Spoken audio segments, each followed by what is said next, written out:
Hey VC, it's Dave here. I'm following Randall Weaver's videos. He's showing some albums that start with the alphabet, and this time it's with the letter F. Randy's already showed his, so you can go to his channel over there if you want to see what he put up and haven't seen it yet. But Randy started with, I believe he started with either a cassette or a CD. And he's mostly showing vinyl, that start with those alphabet, start with the letters of the alphabet. But like I said, I think he started with either a cassette or a CD, and I'm going to do the same thing. And most of these are like pop or rock or whatever, not including any jazz per se or whatnot. But I thought I'd start with this one here. This is Paul Bley Fragments, which is on ECM. And it's a really nice jazz album, music from Paul Bley. And it also has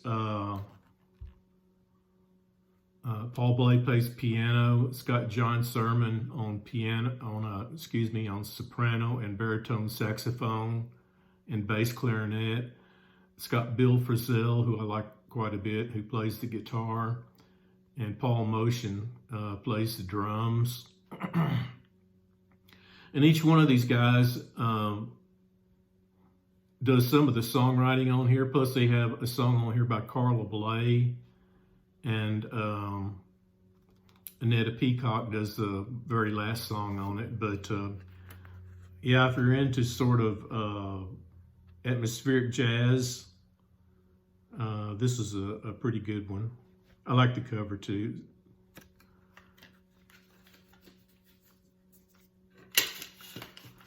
Okay, and then on to albums that start with the letter F. I've got the Freewheelin' Bob Dylan, which is, I don't know, his third or fourth or fifth album, but this is the one that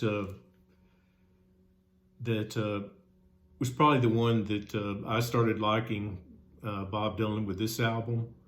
It's got the song Blowing in the Wind on it, and The Girl from the North Country, and Hard Rain's Gonna Fall, and Don't Think Twice, It's All Right. But yeah, I love the cover of the picture in New York City. Good liner notes on the back by Nat Hentoff, generally known for writing jazz reviews back in the day.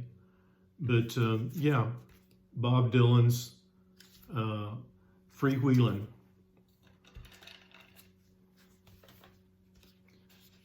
Jackson Browne's second album, I believe this is, For Every Man. Jackson Browne was one of the beginning people that got in kind of on that Southern California rock scene, or California rock scene, however you want to look at it, along with the Eagles, Linda Ronstadt, the Byrds, of course, preceded, all of them. Yeah, Jackson Browne, I got to see him live when I used to live up in Lubbock, and he played just with a very minimal, hardly no musicians that I can think of other than David Lindley would come out and play violin, with him, but mostly just played acoustic guitar, and he played his piano, and then occasionally David Lindley would come out and accompany him as well. But this is For Every Man. It's got the song Take It Easy on it that he co-wrote with Glenn Frey and Redneck Friend, which I believe also was covered by Duane Allman. But yeah, really good singer-songwriter, and he's still around. I guess he's still making music. I haven't really bought anything new from him lately, but I've got several albums by him, like I don't know, 5 or 6, and also greatest hits. But yeah, For Every Man by Jackson Browne. Fresh Cream, not much needs to be said about Cream. They were kind of like a super group back in the late '60s. This has some blues songs on it that they redo for this album, like Spoonful by Willie Dixon. Let's see, Four Until Late by Robert Johnson, Rolling and Tumbling by Muddy Waters, and I'm So Glad by Skip James. But they were partly responsible for me getting into blues, actually, way back in the day, along with, I'm sure, a lot of other American teenagers back then. But yeah, that's their first album, Fresh Cream.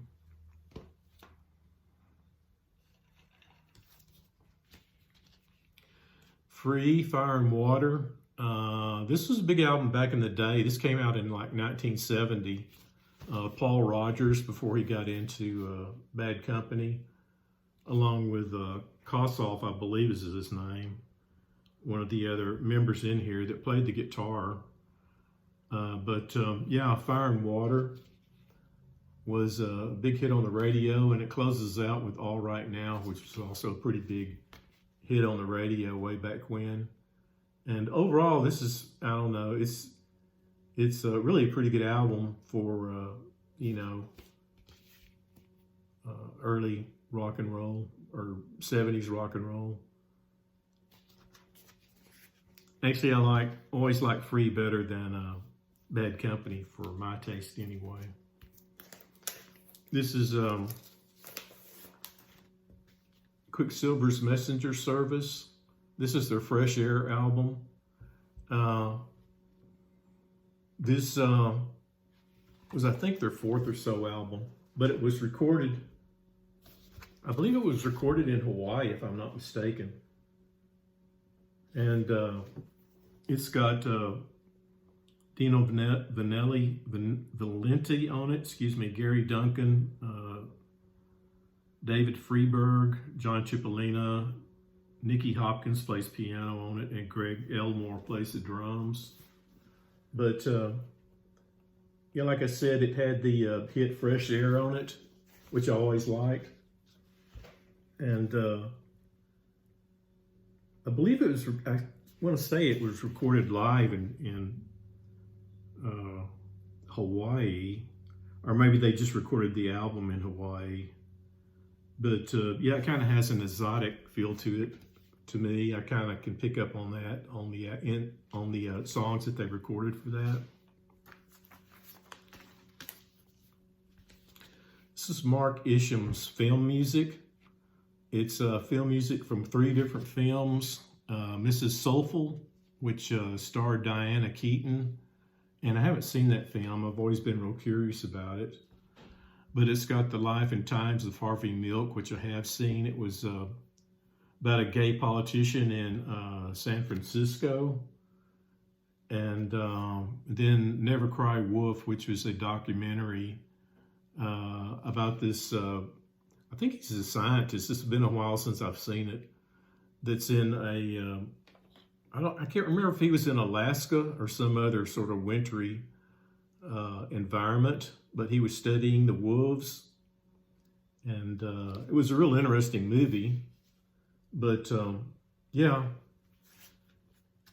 very interesting soundtrack. Mark Isham has done a lot of different soundtracks and is a keyboard synthesizer player.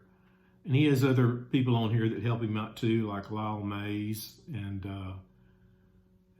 several other, Bill Douglas, and several other people play anything from bassoons to bamboo flutes to piano and violin on the Windham Hill label.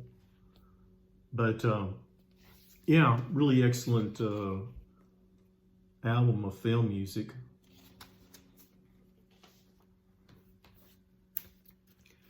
Gentle Giant, Freehand, really excellent little progressive rock band out of England. composed of, or compromised, or the band has three brothers in it, and really talented band. Like several of the members in this band are multi-instrumentalists, and I don't know, you know, they play in sort of odd time signatures, and maybe they're a little bit too quirky for the average rock listener, I would assume. But yeah, I like them quite a bit, though. They kind of really, you know, I like their progressive leanings, kind of jazzy. Sometimes I get into some kind of acoustic jam, and then, you know, synthesizers and all that kind of thing too. But interesting little progressive rock band. This is Friends by the Beach Boys. This is when, I think when Brian Wilson's, well, after Pet Sounds, but this came after Pet Sounds and including Pet Sounds, but when Brian Wilson's songwriting started to mature. And I don't believe there was anything on here that I know of that was on the radio.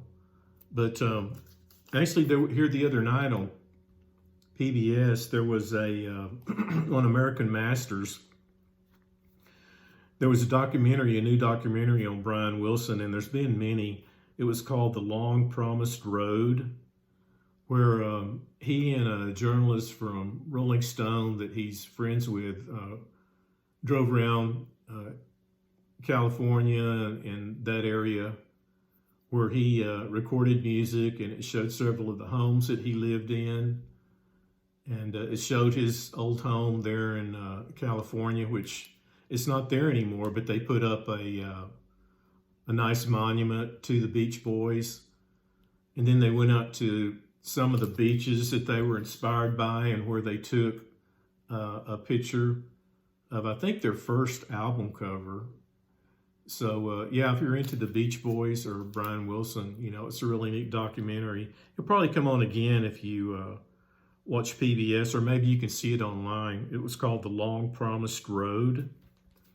And then that night too, there was it came on after that. It was pretty interesting. It was called a documentary on WBCN and the American Revolution, which was a radio station there in Boston that was started around the 60s. I'm assuming around 67, 68.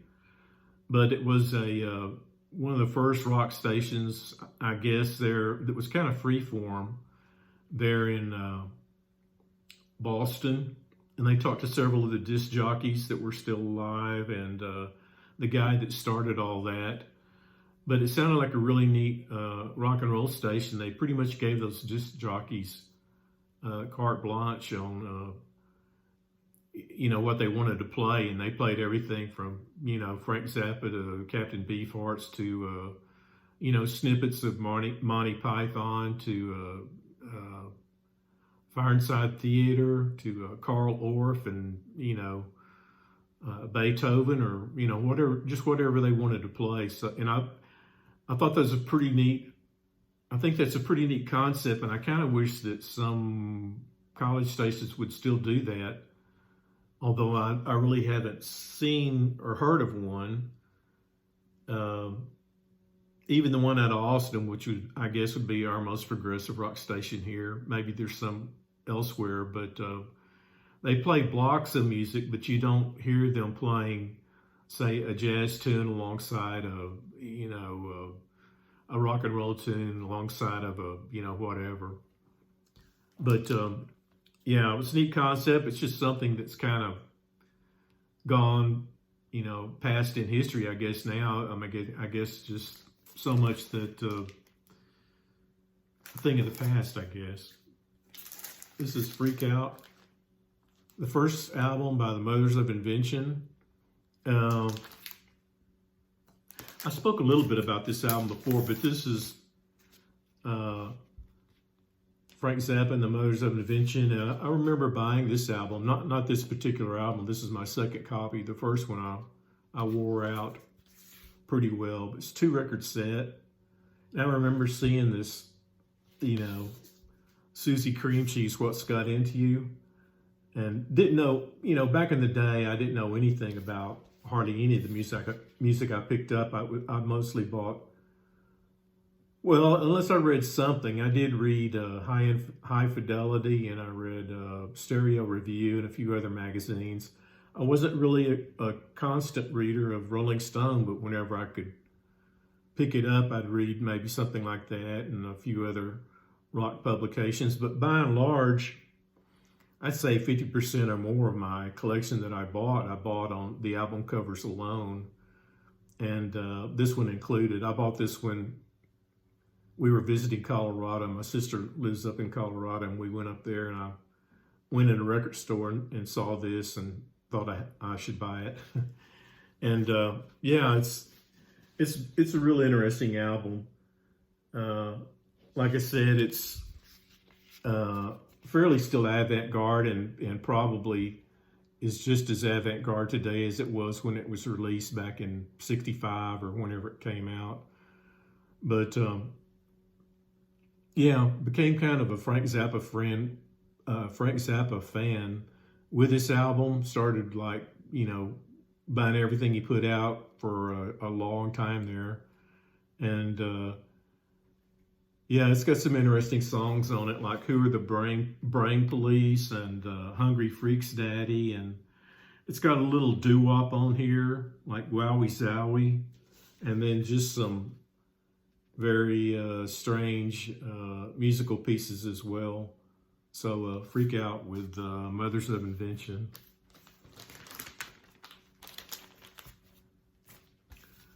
This is Forever Changes by Love.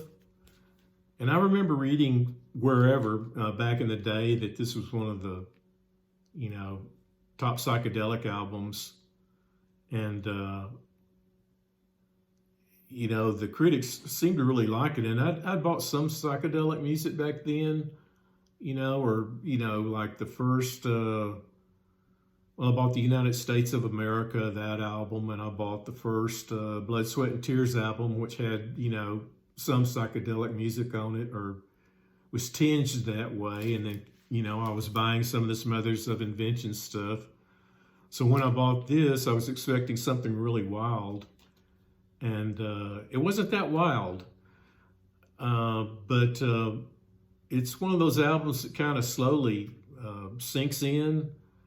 And I think most of it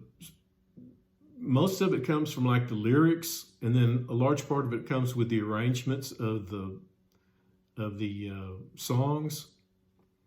And a large part of the songs on here, I think what surprises many new listeners is that they're kind of acoustic guitar based. I mean, there's electric guitar too, but there's seems like there's a lot of acoustic guitar on here as well.